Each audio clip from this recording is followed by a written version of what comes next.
யாழ்ப்பாணத்தில் இன்று போலீசாரின் துப்பாக்கி சூட்டில் 17 வயது சிறுவன் பலி. வெளியான பின்னணி. ஆவா குழு உறுப்பினர்களில் 2 பேருக்கு 90 நாட்கள் தடுப்பு காவல். புதிய அரசமைப்பு என்பது வெறும் கனவு மட்டுமே என்கிறார் விஜயதாச ராஜபக்ச. ரணில் விக்ரமசிங்க வழக்கு தொடர்பில் சர்ச்சைக்குரிய மர்மங்கள் வெளியானது. முச்சக்கர வண்டியை திருட முயன்ற இளைஞன் சினிமா பாணியில் அதிரடி காட்டி தூக்கிய பெண் போலீஸ் அதிகாரிகள்.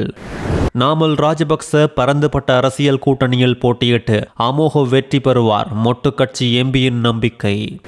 வெளிநாடு சென்ற தாயை பழிவாங்குவதற்கு மகளுக்கு தந்தை செய்த வேலை.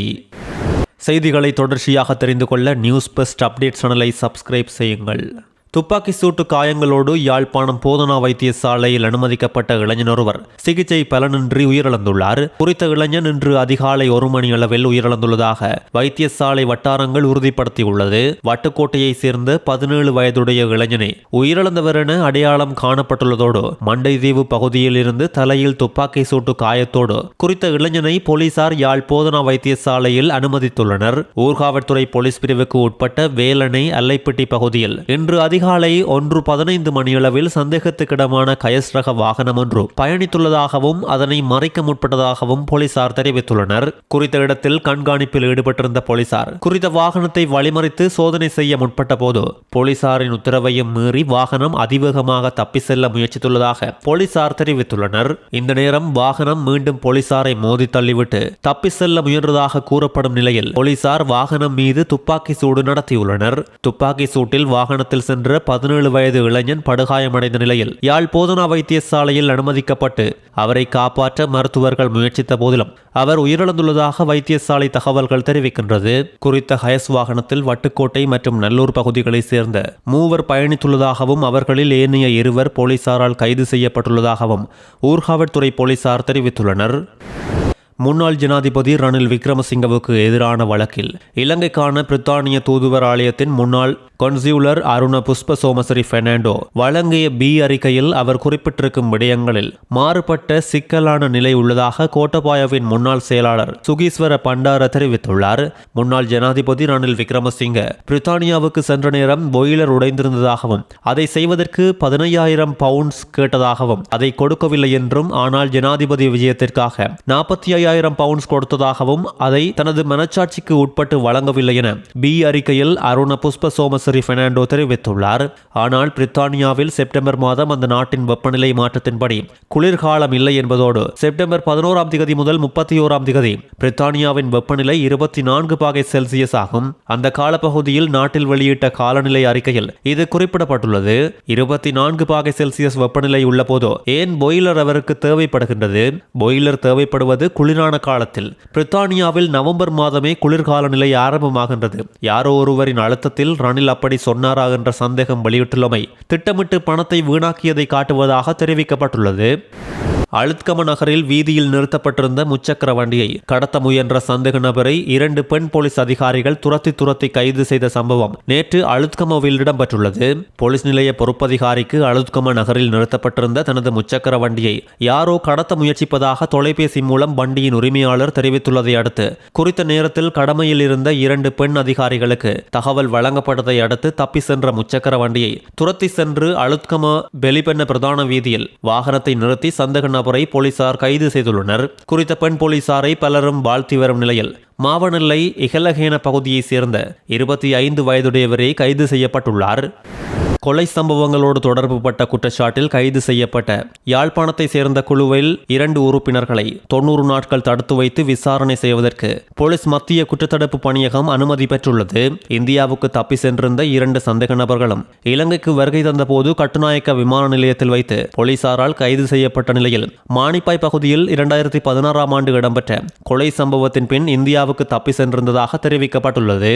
சம்பந்தப்பட்ட சந்தேக நபர்களை கைது செய்வதற்காக சர்வதேச சிவப்பு எச்சரிக்கை விடுக்கப்பட்டிருந்ததோடு கட்டுநாயக்க விமான நிலையத்தில் வைத்து அவர்கள் கைது செய்யப்பட்ட பின் மேலதிக விசாரணைகளுக்காக மத்திய குற்றத்தடுப்பு பணியகத்திடம் ஒப்படைக்கப்பட்டுள்ளனர். இவர்கள் போதைப் பொருள் கடத்தல்காரர்களோடு நெருங்கிய தொடர்புகளை வைத்து வந்துள்ளதோடு கூலி துப்பாக்கிதாரிகளை வழங்கும் சட்டவிரோத செயலில் ஈடுபட்டு வந்துள்ளமையும் போலீசாரின் ஆரம்பகட்ட விசாரணைகளில் தெரிய வந்துள்ளது. களுத்துறையில் மேலதிக வகுப்புக்கு சென்று பேருந்தில் திரும்பிக் கொண்டிருந்த 14 வயதுடைய சிறுமியை போலீஸ் அதிகாரி என ஏமாற்றி அழைத்து சென்று பாலியல் சீண்டல் செய்த நபரை கைது செய்ய நடவடிக்கை எடுக்கப்பட்டுள்ளது. தெற்கு களுத்துறை போலீசார் இது தொடர்பில் விரைவான விசாரணைகளை முன்னெடுத்து வருவதோடு கடந்த 8ஆம் தேதி மேலதிக வகுப்புக்கு சென்றிருந்த சிறுமி வகுப்பு முடிவடைந்ததும் மத்துகம கொழும்பு பேருந்தில் இரவு 7 மணியளவில் களுத்துறையை வந்தடைந்துள்ளார். களுத்துறை பேருந்தில் இருந்த நேரம் முகக்கவசம் அணிந்திருந்த அடையாளம் தெரியாத நபர் ஒருவர் தான் ஒரு போலீஸ் அதிகாரி என பொய்யாக கூறி சில விவரங்களை பெற்றுக்கொள்ள வேண்டும் என கூறி சிறுமியை கீழே இறங்குமாறு கூறியுள்ளார். அதனை நம்பி பேருந்தை விட்டு கீழே இறங்கிய சிறுமியை களுத்துறை பிரதான பாலத்துக்கு அருகில் அழைத்து சென்று பாலியல் சீண்டலில் ஈடுபட்டுள்ளார். அதன்பின் சிறுமியை அங்கேயே விட்டுவிட்டு தப்பியோடியுள்ளதாக போலீசார் தெரிவித்துள்ளதோடு பாதிக்கப்பட்ட சிறுமி விசேட மருத்துவ பரிசோதனைக்காக களுத்துறை கல்லச சிறுவர் வைத்தியசாலையில் அனுமதிக்கப்பட்டுள்ள நிலையில் சந்தேக நபரை கைது செய்வதற்கு விசாரணைகள் முன்னெடுக்கப்பட்டுள்ளது. புதிய அரசமைப்பு அனுர அரசின் காலத்தில் உருவாகாது என்றும் அது வெறும் கனவு மாத்திரமே என்று முன்னாள் நீதியமைச்சர் விஜயதாச ராஜபக்ச தெரிவித்துள்ளார். தேசிய மக்கள் சக்தி அரசு புதிய அரசமைப்பை உருவாக்கும் என்றும் தமிழ் மக்களுக்கான அரசியல் தீர்வு முன்வைக்கப்படும் என்றும் கட்சியின் தேர்தல் விஞ்ஞாபனத்தில் குறிப்பிடப்பட்டுள்ளது. தேசிய மக்கள் சக்தி அரசு அதிகாரத்துக்கு வந்து பல மாதங்கள் கடந்துள்ள போதும் இதுவரை அதற்கான எந்த நடவடிக்கையும் எடுக்கப்படாமை குறித்து அரசியல் தரப்பில் விவாதங்கள் எழுந்துள்ளது. புதிய அரசமைப்பை உருவாக்க வேண்டுமானால் அரசு முதலில் அதற்கான ஆரம்ப கட்ட பணிகளை ஆரம்பிக்க வேண்டும். ஆனால் இதுவரை எந்த ஒரு நடவடிக்கைகளையும் அரசு எடுக்கவில்லை என்றும் இப்படியான ஒரு அரசு புதிய அரசமைப்பை கொண்டு வரும் என்று எப்படி நம்ப முடியும் என்று கேள்வி எழுப்பியுள்ளார். இதனால் தான் இது வரும் கனவு என்று நான் கூறுகிறேன் என்றும் விஜயதாச ராஜபக்ச மேலும் தெரிவித்துள்ளார். நாமல் ராஜபக்ச பரந்துபட்ட அரசியல் கூட்டணி மூலம் 2029ஆம் ஆண்டு ஜனாதிபதி தேர்தலில் போட்டியிடுவார் என்று ஸ்ரீலங்கா பொதுஜன பெரமுனவின் அம்பாந்தோட்டை மாவட்ட பாராளுமன்ற உறுப்பினர் டி.வி. சாணக்க தெரிவித்துள்ளார். ஸ்ரீலங்கா பொதுஜன பெரமுனவின் அலுவலகத்தில் நேற்று நடைபெற்ற நிகழ்வில் டி.வி. சாணக்க அரசாங்கத்தின் மீதான மக்களின் நம்பிக்கை நாளுக்கு நாள் குறைவடைந்து செல்கின்றதே தவிர எழுச்சி பெறவில்லை என்று தெரிவித்துள்ளதோடு தேசிய மக்கள் சக்தியினர் கடந்த கால அரசாங்கங்கள் ஆட்சியாளர்கள் மீது பல குற்றச்சாட்டுகளை முன்வைத்தார்கள். அந்த குற்றச்சாட்டு இன்று அரசாங்கத்துக்கு எதிராகவே திரும்பியுள்ளது. ராஜபக்சர்களின் வழக்குகளை அரசாங்கம் வேகப்படுத்துவதற்கு காரணம் அரசாங்கத்தின் ஊழல் மோசடிகளை சுட்டிக்காட்டுவதாலேயே. ஒருபோதும் எதிர்க்கட்சிகளை அச்சுறுத்தி மோசடிகளை மூடிமறைக்க முடியாது என்பதை இந்த அரசாங்கம் நினைவில் கொள்ள வேண்டும் என்று தெரிவித்த அம்பாந்தோட்டை மாவட்ட பாராளுமன்ற உறுப்பினர் டி.வி. சாணக்க எதிர்க்கட்சியில் இருக்கும் நேரம் நினைத்தது போல் எதனையும் சொல்லலாம், ஆனால் ஆட்சிக்கு வந்த பின் அனைத்தையும் செய்ய முடியாது என்பதற்கு இந்த அரசாங்கமே சிறந்த எடுத்துக்காட்டாக மாறியுள்ளது என தெரிவித்துள்ளார். அடுத்த 2029ஆம் ஆண்டு ஜனாதிபதி தேர்தலில் ஸ்ரீலங்கா பொதுஜன பெரமுன அமோக வெற்றி பெறப்போவது உறுதி என்றும் பரந்துபட்ட அரசியல் கூட்டணி ஊடாக ஜனாதிபதி வேட்பாளராக நாமல் ராஜபக்ச போட்டியிடுவார் என்றும் தெரிவித்துள்ளார். அனுமதி பத்திரத்தை ரத்து செய்தால் பாரிய பணிப்புறக்கணிப்பு போராட்டத்தில் இறங்குவோம் என்று இலங்கை தனியார் பேருந்து உரிமையாளர் சங்கத்தின் தலைவர் கெமுனு விஜயரத்ன எச்சரிக்கை விடுத்துள்ளார். அண்மையில் போதைப்பொருள் பயன்படுத்திக் கொண்டு பேருந்து செலுத்தும் சாரதிகள் குறித்து பேருந்தின் உரிமையாளர்கள் நன்கு அறிவார்கள். உரிமையாளர்கள் இவ்வாறான செயற்பாடுகளுக்கு இடமளிக்க கூடாது. இவர்கள் உரிய நடவடிக்கை எடுக்காவிடின் தனியார் பேருந்துகளுக்கான உரிம அனுமதி பத்திரம் ரத்து செய்யப்படும் என போக்குவரத்து மற்றும் நெடுஞ்சாலைகள் அபிவிருத்தி அமைச்சர் பிமல் ரத்நாயக்க தெரிவித்திருந்த நிலையில் இதற்கு பதிலளிக்கும் முறையில் இலங்கை தனியார் பேருந்து உரிமையாளர் சங்கத்தின் தலைவர் கெமுனு விஜயரத்ன கொழும்பில் உள்ள தனியார் பேருந்து உரிமையாளர் சங்கத்தின் காரியாலயத்தில் ஊடக சந்திப்பை நடத்தி தங்கள் எதிர்ப்பை வெளிப்படுத்தியுள்ளார். பேருந்து சாரதிகள் மற்றும் நடத்துனர்கள் போதைப்பொருள் பயன்படுத்துவதை ஆராய்வது பேருந்து உரிமையாளர்களின் வேலை அல்ல, அதற்குத்தானே போலீசார் இருக்கின்றார்கள் என்றும் போதைப்பொருளை பாவிக்கும் பேருந்து சாரதிகள் நடத்துனர்களுக்கு எதிராக போலீசார் நடவடிக்கை எடுத்தால் அதை நாங்கள் எதிர்க்கப் போவதில்லை என்றும் தெரிவித்துள்ளார். போதைப்பொருளை பேருந்து சாரதிகள் மற்றும் நடத்துனர் அனைவரும் பயன்படுத்துவதாக போக்குவரத்து அமைச்சர் விமல் ரத்நாயக்க தெரிவித்துள்ளது தவறானது என்றும் எழுமாற்றாக கூட அவரால் புரிதொருவர் மீது இவ்வாறு குற்றம் சாட்ட முடியாது என்றும் தெரிவித்துள்ளார். சட்டத்தை முறையாக செயற்படுத்துவதாக அமைச்சர் விமல் ரத்நாயக்க கூறுகிறார். அவ்வாறாயின் 323 கொள்கலன் விடுவிப்புக்கு என்ன நடந்தது? முன்னாள் சபாநாயகர் அசோகர் அன்வலவின் திருட்டு கல்வி பட்டத்துக்கு என்ன நடந்தது?